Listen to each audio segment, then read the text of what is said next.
একা যেতে হবে।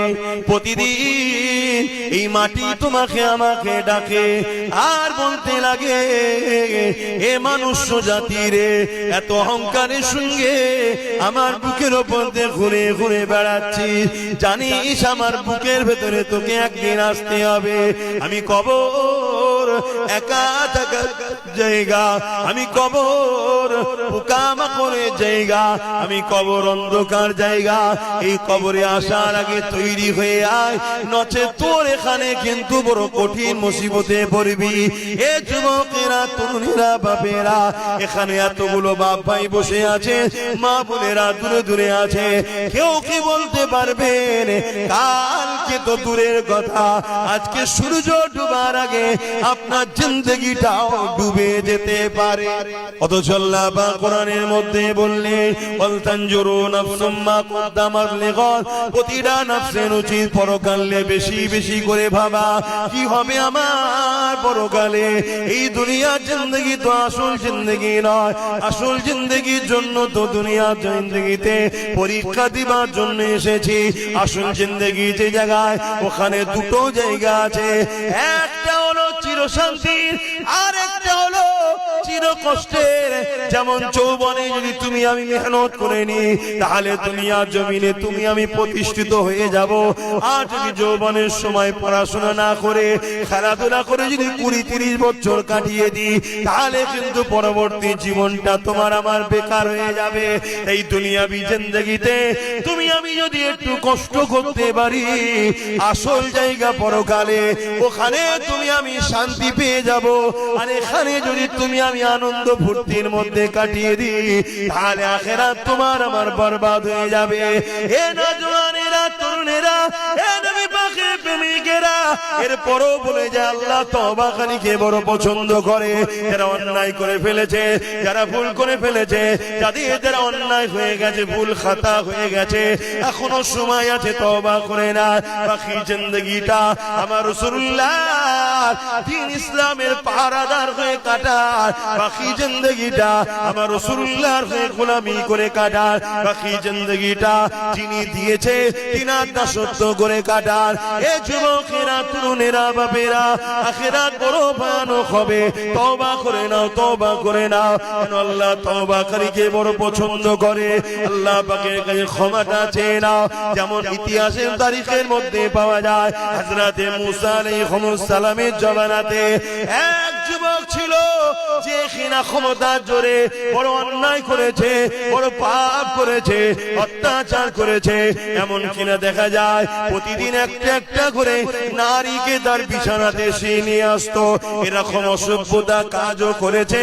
প্রতিদিনের না একদিন সে বাজারে গেছে, বাজার থেকে এক গরিব ঘরের কন্যাকে, নারীকে খরিদ করে নিয়ে এসেছে। তৎকালীন সময়ে 60 দিরহাম টাকা দিয়ে খরিদ করে নিয়ে এসেছে। এই নিয়ে আসার পরে যখন রাত্রি তার খাস কামরাতে যেতে লেগেছে, ওই সময় যুবকটা দেখতে লেগেছে ওই নারীটা এমন করে থরথর করে কাঁপে আর চোখ ভরা পানি কাঁদতে লেগেছে। এই যুবকটা বলতে লেগেছে, কেন আপনি কাঁদতে লেগেছে? আপনি তো আমার থেকে অর্থ নিয়ে খুশি মনে এসেছে, আজ আপনি কেন কাঁদছেন? ওই কন্যা নারীটা বলতে লেগেছে, এ যুবক রে, আমি কোন খারাপ চরিত্রহীন নারী নয়, অভাবের জ্বালা কয়েক মাস ধরে রাস্তা খুঁজছি বিপদ থেকে বাঁচার কোন উপায় না পেয়ে আজকে তুমি আমাকে অর্থ দিয়ে খরিদ করে এনেছো। কিন্তু পাপের কাছে যখন আগিয়ে এসেছি, আমার আল্লাহ পাকের কথা মনে পড়েছে। আমার আল্লাহর ভয় ওই মেয়েটার মুখ থেকে, ওই বান্দির মুখ থেকে যখন এই খবরটা শুনলো, আল্লাহর ভয়ে সে কাঁপতেছে, আল্লাহর ভয়ে সে কাঁদতেছে। এই যুবকটার মধ্যে একটা অনুশোচনা তৈরি হলো, আরে আমি এত ধনী, আল্লাহ আমাকে এত অর্থ দিয়েছে, এত কিছু দিয়েছে, এরপরও আমার উচিত আল্লাহকে বেশি ভালোবাসা, এরপরও উচিত আল্লাহ সঙ্গে মহাব্বত বেশি করা। তা না করে আমি আল্লাহ নাফরমানি করে বেড়াই। আর এই মেয়েটা এত গরিব হওয়ার পরও আমার আল্লাহকে কত ভালোবাসে, আমার আল্লাহকে কত ভয় করে। সে কিনা কোনোদিন পাপ করেনি, না ছাড়ে এসেছে, এরপরও সে কাঁদতে লেগেছে। এই দৃশ্য দেখে যুবকটার মধ্যে পরিবর্তন এসে গেছে। ওই যুবকটা ওই মেয়েটাকে বলতে লাগলো, এ মহিলা, আজ থেকে আমি তোমাকে বোন বলে সম্বোধন করলাম, তোমাকে আর অর্থ ফিরিয়ে দিতে হবে না, আমি তোমার সঙ্গে কোনো পাপ কাজে লিপ্ত হব না। তবে হ্যাঁ, একটা কথা বলবো, আমি তোমাকে সাক্ষী রেখে তওবা করতে চাই, আমি জনমের মতো পরিবর্তন হতে চাই, আর কোনোদিন শরাব পান করব না, আর কোনোদিন নোংরা কাজ করব না। এ আল্লাহর বান্দি রে, তুমি আমার জন্য সাক্ষী থেকে যাও। ওই মেয়েটার সামনে সাক্ষী রেখে ওই যুবকটা তওবা করে নিল। আল্লাহর বান্দিটা চলে গেল। এই যুবকটা রাত্রে কান্না শুরু করলো, ও রাব্বি আল্লাহ, কত অন্যায় করেছি, কত ভুল করেছি, কত পাপ করেছি, আজ আমি তওবা করলাম, আপনি কি আমাকে ক্ষমা করে দেবেন, মাফ করে দেবে। এইভাবে কাঁদতে কাঁদতে কাঁদতে কাঁদতে গভীর রাত হয়ে গেছে। আরে ছেলেটা কাঁদতে কাঁদতে কখন বিছানাতে পিঠ দিয়ে শুয়ে পড়েছে। সূর্য উঠেছে, লোকেরা সবাই উঠতে লেগেছে। সূর্য উঠেছে, লোকেরা সব প্রতিবেশীরা উঠতে লেগেছে। সবাই ওই বাড়ির দিকে তাকিয়ে রয়েছে। সবাই জানে গ্রামের এই ঘরের যুবকটা বড় ক্ষমতাশালী, বড় অর্থশালী, বড় নোংরা ছেলের বিরুদ্ধে কেউ কিছু বলতে পারে না। তাই সবাই অপেক্ষা রয়েছে, না জানি আজকে আবার কোন মহিলা সর্বনাশ করলো। কিন্তু ঘরের দরজার গোড়ায় যারা আগিয়ে আসে যাবার পথে দেখতে লেগেছে, ঘরের দরজায় গায়েবী ভাবে লেখা হয়ে গেছে, গত রাত্রে এই যুবকটা আল্লাহ পাকের কাছে তওবা করে নিয়েছে। আর আমার আল্লাহ তওবাকারীকে বড় পছন্দ করে। আমার আল্লাহ এর গুনাহ মাফ করে দিয়েছে। এর জানাজা যারাই মরবে, আমার আল্লাহ পাক তাদেরও গুনাহ মাফ করে দেবে। অর্থাৎ ওই যে কাঁদতে কাঁদতে ঘুমিয়েছে, ওই ঘুমটা ঘুম আর ছিল না, ওই ঘুমটা যুবকের জন্য মওত হলো।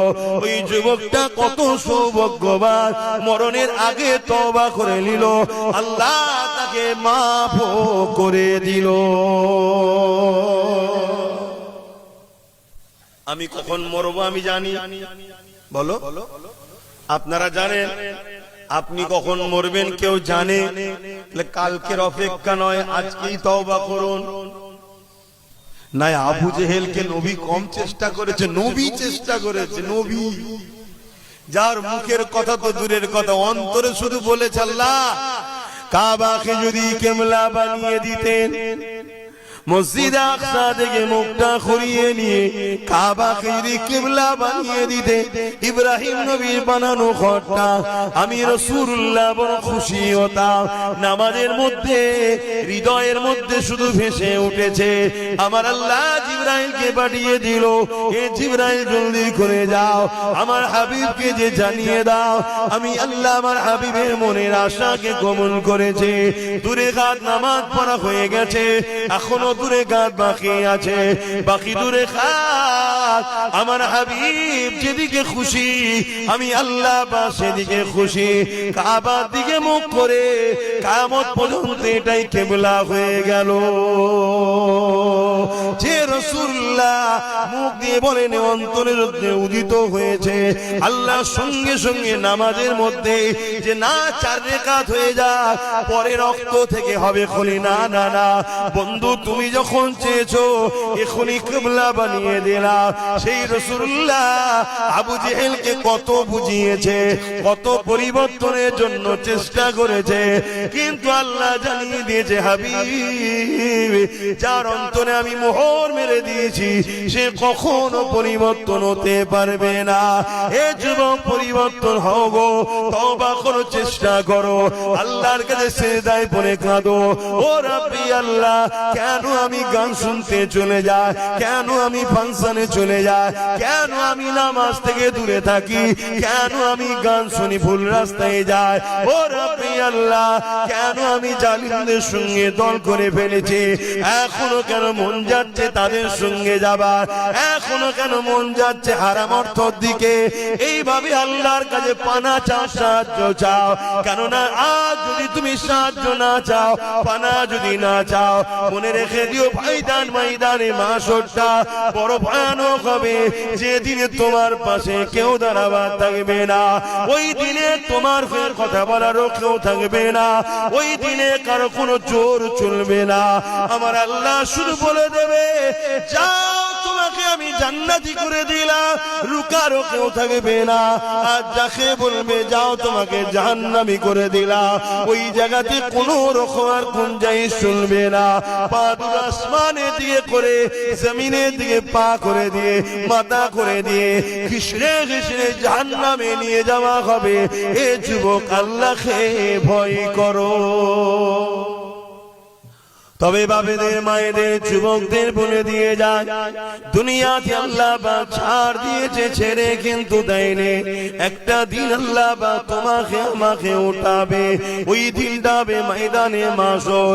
যে দিনে আল্লাহ বা জিবরাইল আলাইহিস সালামকে বলবে, এ জিবরাইল, আমার জাহান্নামকে নিয়ে এসে আমার আরশের পাশে বেঁধে দাও। হযরত জিবরাইল আলাইহিস সালাম চলে যাবে, জাহান্নামকে নিয়ে এসে আরশের পাশে বেঁধে দেবে।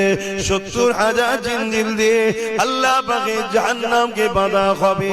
এক একটা জিঞ্জিরে 70,000 করে ফেরেশতা ধরে রাখবে, কদাপিও জাহান্নামকে ধরে রাখতে পারবে না। জাহান্নাম লম্বা লম্বা জিহ্বা করে গুনাহগার উম্মতিদেরকে ধরতে যাবে। এ যুবকের, এই দিনটা তো কঠিন দিন হবে, যে দিনেতে বাপ নিজের ছেলেকে জমিনে শুইয়ে তার বুকের উপরে পা দিয়ে দাঁড়িয়ে যাবে। যে দিনেতে ছেলে তার বাপকে জমিনে শুইয়ে তার বুকের উপরে পা দিয়ে দাঁড়িয়ে যাবে। যে দিনেতে মা মেয়ের বুকের উপরে পা দিয়ে দাঁড়িয়ে যাবে। মেয়ে নিজের জনম দুঃখিনী মাকে জমিনে শুইয়ে দিয়ে তার বুকের উপরে পা দিয়ে দাঁড়িয়ে যাবে।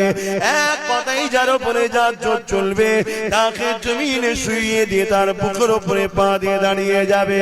সাহাবা হুজুররা বলতে লাগলে, ইয়া রাসূলুল্লাহ, হাবিবাল্লাহ, এই রকমটা কেন হবে? আল্লাহ নবী জানিয়ে দিলেন, বাবা সাহাবারা, লোহা যেমন আগুনে দিলে পুড়ে পুড়ে লাল হয়ে যায়, সূর্য সেদিন মাথার এক বেগ দেখতে লেখা তো পরে আল্লাহ নামিয়ে দেবে। সূর্যের 12 গুণ তাপ আল্লাহ বাড়িয়ে দেবে। এই সূর্যের তাপেতে জমিনটা পুড়ে পুড়ে লাল হয়ে যাবে, এই জমিনে দাঁড়াতে পারবে না। এই যার উপরে যার জোর চলবে, তাকে জমিনে শুইয়ে তার বুকের উপর। তোমার কোন দাদা এদিন তোমাকে বাঁচাবে? তোমার কোন দিদি এদিন তোমাকে বাঁচাবে? কেন তারা গিয়ে থেকে কনফার্ম টিকিটে জাহান্নামের লাইনে থাকবে, তারা তো তোমার আমার কাতারও তাকে থাকবে না। তাহলে এই দিনে তোমার আমার কি হবে?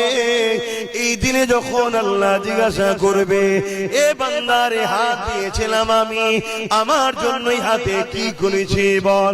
বান্দা পা দিয়েছিলাম আমি, এই পায়ে আমার রাস্তায় কতটা হেঁটেছি বল? আমার জন্য কি করেছি বল? বান্দারে জবানে কথা দিয়েছিলাম আমি, এই জবানের কথা নিয়ে আমার জন্য কি বলেছি বল? এ আমার বান্দারে চোখে রোশনি দিয়েছিলাম আমি, এই চোখে রোশনি নিয়ে তুই আমার জন্য কি দেখেছি বল? বান্দারে জিন্দেগি দিয়েছিলাম আমি, যৌবন দিয়েছিলাম আমি, তাকত দিয়েছিলাম আমি, জমিন আমার ছিল, আসমান আমার ছিল, গাছ তুই লাগাতিস, ওই গাছকে বাঁচিয়ে সরষের ফুল ফুটিয়ে ফসল ধরিয়েছিলাম আমি। এ বান্দারে আমার জন্য কি করেছিস বল? কি উত্তর দেবেন বলেন? আমরা আল্লাহর জন্য কি কি করি?